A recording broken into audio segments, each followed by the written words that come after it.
हम ईपीएफओ के सामने आपके लिए बैठे हैं। अब तक ईपीएफओ के ऑफिस में बैठे थे, बड़ी अच्छी मीटिंग हुई, कॉर्डियल मीटिंग हुई। जो प्रभारी सीपीएफसी है रमेश कृष्णमूर्ति जी, उनसे भी मुलाकात हुई, उनसे बातें हुई। चंद्रमौली जी थे, चंद्रमौली चक्रवर्ती जी एडिशनल सीपीएफसी, अपराजिता जग्गी एडिशनल सीपीएफसी, और भी कई अफसर थे, उनके साथ मीटिंगें हुई, पूरी बातचीत हुई। उनको हमने यही कहा कि हमारा काम यूपीएस की तौर पे होना चाहिए। जिस तरीके से यूपीएस का आपने मुद्दा हैंडल किया है, जो उसका आर्किटेक्चर जो बना है, उसी आर्किटेक्चर पे बेस्ड हमारा भी काम हो, और उसके तहत जैसे हमारी 7,500 और महंगाई भत्ते की मांग है मिनिमम, चाहे वो रखो या उससे बढ़ाओ, लेकिन जो आर्किटेक्चर हो यूपीएस का ही हो। उससे सभी जो लोग हैं 10 साल सर्विस के जिन्होंने की है या ज़्यादा सर्विस की है, 25 साल, 30 साल, 35 साल, उस हिसाब से सबको अच्छा बेनिफिट मिले, इस बात को लेकर हमने आज चर्चा की है और बहुत पॉजिटिव नोट पे चर्चा हुई है। उन्होंने भी कहा है कि हम सभी लोग पॉजिटिव हैं। नॉट ओनली दैट, मिनिस्टर बहुत पॉजिटिव है और इवन आपका वित्त मंत्रालय भी पॉजिटिव है। लगातार प्रदर्शन करने के बाद, लगातार मीटिंग करने के बाद आज भी आपको मीटिंग करने के लिए मजबूर होना पड़ रहा है। क्या लगता है, आपने ये कहा कि मीटिंग पॉजिटिव रही है आने वाले समय में, क्योंकि मिनिस्टर भी पॉजिटिव हैं, क्या लगता है, उम्मीद क्या है अशोक जी, क्योंकि आप बड़े अनुभवी हैं, आपको पता है सारी चीज़ें। उम्मीद तो ये है कि आने वाले 1 महीने के अंदर हमारा काम होना चाहिए, ये हमारी उम्मीद है। और हमने बोला भी है कि महाराष्ट्र के इलेक्शन से पहले काम नहीं होता है तो हम सरकार को सहयोग नहीं कर सकते इलेक्शन में, और इसके परिणाम बहुत गंभीर होंगे, ये हमने पहले से भी बता के रखा है। तो ये अभी हरियाणा का इलेक्शन है, हमें उसमें भी सोचना है कि हमें क्या करना है, वो हमने पहले भी बोल चुके हैं। हम महाराष्ट्र का इलेक्शन पोस्टपोन ज़रूर हुआ, लेकिन हरियाणा का इलेक्शन है, अब इसमें भी हमारे लोगों की तैयारी है, जो हम कहेंगे वो करेंगे। तो हमें जल्दी से जल्दी केवल आश्वस्त करने से काम नहीं चलेगा।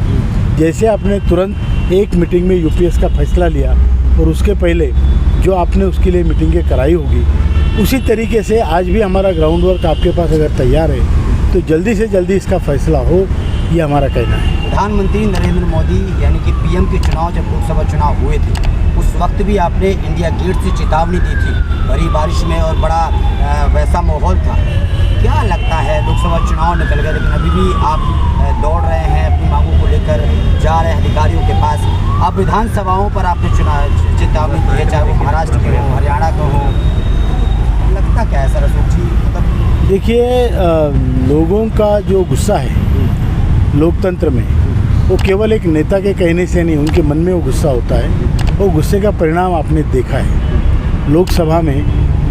जितने भी कारण बीजेपी के थोड़े सीट कम आने के होंगे, उसमें एक कारण ईपीएस का ज़रूर है। हमने कोई फतवा नहीं निकाला, लोगों को ये नहीं बोला इनके खिलाफ जाओ या इनके साथ में जाओ, फिर भी ये परिणाम आया है। अगर हमारा नेतृत्व ये कहता कि ये हमें ये करना है, वो करना है, तो उससे परिणाम में और भी ज़्यादा गंभीरता आती, लेकिन हमने ये किया नहीं है। और अभी हमने ये डिक्लेयर किया है कि अभी हम साइड लेंगे अगर हमारा काम नहीं होगा तो।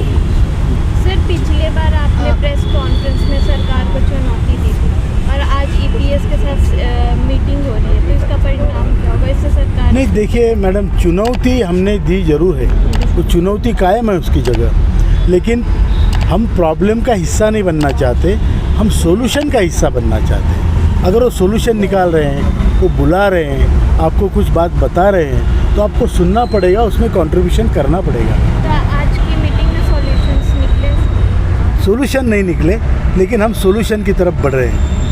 सॉल्यूशन पूरी तरह से, क्योंकि सिर्फ ईपीएफओ ये सॉल्यूशन नहीं निकाल सकता, इसमें पीएमओ होना चाहिए, इसमें फाइनेंस मिनिस्ट्री होनी चाहिए और हम लोग होने चाहिए, तभी ये सॉल्यूशन निकलेगा।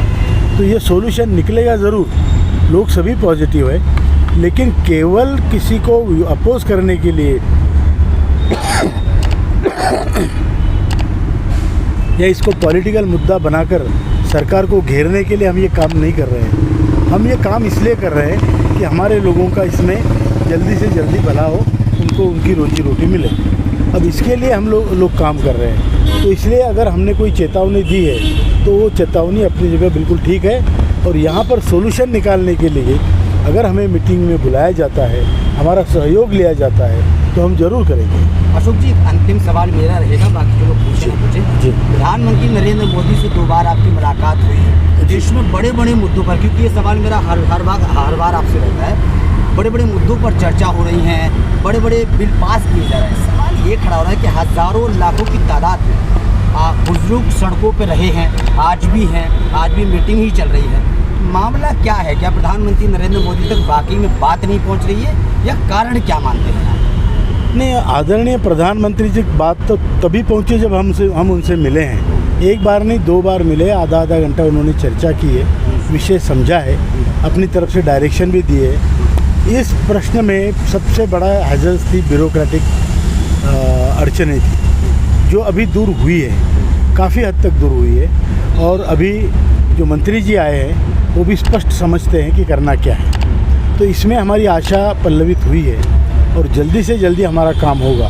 ये नहीं कि प्रधानमंत्री ने कहा और तुरंत होगा, वो तब होता है जब या तो प्रधानमंत्री कोई डिक्टेटर होता है या राजा की व्यवस्था होती है, जो किंगडम होता है, तब होता है। लोकतंत्र में अकेले प्रधानमंत्री के बोलने से चालना जरूर मिलती है, लेकिन काम तुरंत नहीं होता है, उसमें देरी बहुत सारे लगती ऐसे है। पेंशनरों का ये मानना है रावत जी कि आपको नेता प्रतिपक्ष से बातचीत करनी चाहिए, उनसे बातचीत करने के बाद क्या उसका हल कर पाएगा, क्या आप क्या मानते हैं? देखिए, हमने सभी से बातचीत करने के लिए हम खुले हैं, हम सबसे मिले। अभी कल परसों हमारे लोग शरद पवार जी से मिले, राहुल गांधी जी ने भी एक पत्र लिखकर उनके एक सांसदों को गौरवान्वित किया कि आपने ईपीएस का मुद्दा उठा के अच्छा किया है। तो हम किसी के खिलाफ थोड़ी है, हमारे लिए तो सब एक बराबर है, लेकिन हम ये भी समझते हैं कि देना तो सरकारी पक्ष को है।